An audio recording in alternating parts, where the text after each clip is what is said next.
محرم الحرام کا مہینہ شروع ہونے والا ہے یا ہو چکا ہے. جب تک آپ تک یہ ویڈیو میری پہنچے ہو سکتا ہے مہینہ شروع ہو چکا ہو. تو محرم الحرام میں کرنے کا عمل آپ سے میں شیئر کر رہی ہوں. خاموشی کے ساتھ اس عمل کو اپنی زندگی کا حصہ بنا لیں اور اپنے تمام حاجات صرف اور صرف اپنے رب کے سامنے رکھیں. کسی انسان سے مت اس کا تذکرہ کریں کہ آپ کو یہ پریشانی ہے, آپ کو یہ پرابلم ہے. آپ چپ کر کے خاموشی کے ساتھ بس اپنے رب سے چپکے کلام کریں اور جانماز پر بیٹھ کے اللہ سے باتیں کریں. اور یہ عمل پورے مہینے آپ نے جاری رکھنا ہے. انشاءاللہ تعالی اس عمل سے آپ اپنے رب سے جو بھی مانگیں گے نا وہ آپ کو یقیناً ملے گا اگر آپ کا یقین جو ہے وہ کامل ہوگا. اور آپ نے یہ عمل بتانا بھی نہیں ہے کسی کو کہ آپ یہ کر رہے ہیں.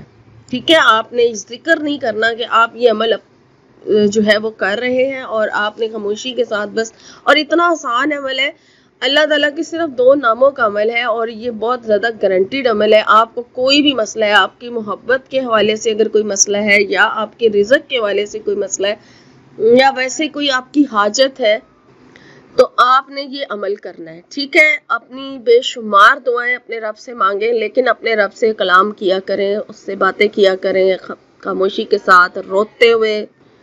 تو انشاءاللہ تعالی آپ کو بہت زیادہ فائدہ ہوگا.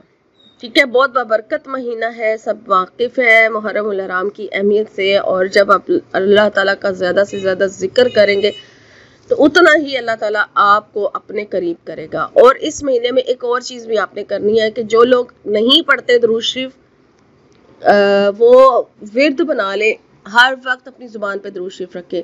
چھوٹا درود شریف پڑھ لیا کریں صلی اللہ علیہ وسلم, اس کا ورد کرتے رہا کریں باوضو بے وضو. ٹھیک ہے, آپ نے یہ جاری رکھنا ہے. اور اس کے علاوہ آپ نے جو یہ عمل کرنا ہے وہ میں آپ کو طریقہ بتا دیتی ہوں. یہ آپ نے کوئی ایسے ٹائم پہ فکس کرنا ہے جو آپ کا خاموشی کا ٹائم ہو کہ آپ کو کوئی ڈسٹرب نہ کرے. ٹھیک ہے, آپ پوری توجہ کے ساتھ وظیفہ کریں گے. اور دوسرا آپ نے یہ نفل نماز کے ٹائم پہ کرنا ہے. اب تہجد سے بیسٹ ٹائم ویسے کوئی نہیں ہوتا, لیکن آج کل چونکہ فجر کی اذان بھی جلدی ہو جاتی ہے اور راتیں چھوٹی ہیں تو آپ کو بہتر پتا ہوگا کہ آپ کے گھر کا ماحول آپ کس طرح کا ہے. تو آپ کون سا ٹائم اس کو دے سکتے ہیں جب آپ خاموشی کے ساتھ وظیفے کو کر سکیں. تو اس ٹائم پر بس نفل نماز کا ٹائم ہونا چاہیے, کیونکہ نفل نماز کا عمل ہے. آپ نے 2 رکعت حاجت کی نیت سے ادا کرنے ہیں نفل کے.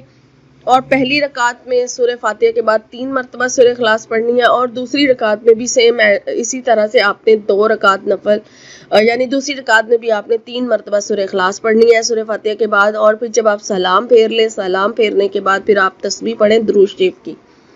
درود شریف آپ چھوٹا پڑھ لیں بڑا پڑھ لیں جو آپ کو ایزی ہے. آپ نے پوری تسبیح پڑھنی ہے. بے شک پہلے استغفار بھی پڑھ لیں, کیونکہ میں تو لازمی کہتی ہوں استغفار ضرور پڑھیں. استغفار پہلے پڑھیں, درود شریف بعد میں پڑھیں. اور اس کے بعد پھر آپ نے جو ہے یہ اللہ تعالیٰ کے 2 نام ہیں, کسی بھی حاجت کے لیے کسی بھی مقصد کے لیے آپ نے نیت کرنی ہے تو کر لیں, لیکن آپ اس کے ساتھ اپنی بہت ساری دعائیں مانگ سکتے ہیں. ٹھیک ہے نا, اس وظیفے کے ساتھ آپ اپنی بہت ساری حاجات اللہ تعالیٰ کے سامنے رکھ سکتے ہیں.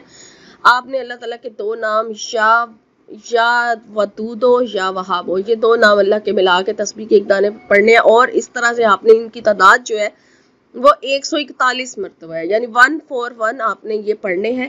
اور اس کے بعد پھر آپ اپنی دعائیں مانگیں, ڈھیر ساری دعائیں مانگیں, سجدے میں جا کے مانگیں. اور پھر اس کے بعد آپ درود شریف پڑھ لیں. درود شریف کی پوری تسبیح آپ اینڈ پہ بھی پڑھ لیں. اگر ایک بار پڑھنا ہے تو ایک بار پڑھ لیں, کوئی اس کے ساتھ وہ نہیں ہے, لیکن درود شریف جتنا زیادہ پڑھیں گے آپ کا ہی فائدہ ہے. ٹھیک ہے, یہ عمل اس طریقے سے ہوگا اور یہ روزانہ کریں, پورا مہینہ جاری رکھیں. انشاءاللہ تعالیٰ جب آپ یہ عمل خاموشی سے کرنا شروع کر دیں گے تو اس عمل کی برکت سے آپ کو آپ کی حاجات ملنا شروع ہو جائیں گی. جتنا آپ کا یقین پکا ہوگا نا اتنی جلدی آپ کی جو مسئلے مسائل ہیں وہ حل ہو جائیں گے. جو پریشانی ہوگی اس سے آپ نجات حاصل کر لیں گے. جو آپ کا مقصد ہوگا وہ پورا ہو جائے گا. یا ودود اللہ کا ایسا نام ہے جو محبت پیدا کرنے کے لیے. جب ہم ودود کا ذکر ویسے بھی اللہ اپنی زبان پہ رکھتے ہیں تو اللہ کی محبت حاصل ہوتی ہے, کیونکہ اس کا مطلب ہی یہ ہے اے دوستی کرنے والے, اے محبت کے حوالے سے ہے یہ یا ودود جو ہے. تو یہ آپ آپ لوگ بھی جانتے ہوں گے کہ محبت کے حوالے سے یہ پڑھا جاتا ہے، اور پھر وہاب جو ہے اللہ کا نام اور رزق کے لیے بھی پڑھا جاتا ہے، اور اپنی کسی نہ کسی حاجت کے لیے بھی پڑھا جاتا ہے۔ تو جب ان دونوں کو ملا دیں گے تو یہ وظیفہ بہت زیادہ سالڈ اور پاورفل ہو جائے گا، اور دونوں ناموں کی افادیت جب آپس میں ملے گی تو اور زیادہ اس کی پاور بڑھ جائے گی۔ تو جو بھی اس عمل کو کرنا چاہتا ہے وہ ضرور کرے۔ یہ محرم میں کرنے کا خاص عمل ہے جو آپ سے میں نے شیئر کیا، آپ ضرور کیجئے انشاءاللہ۔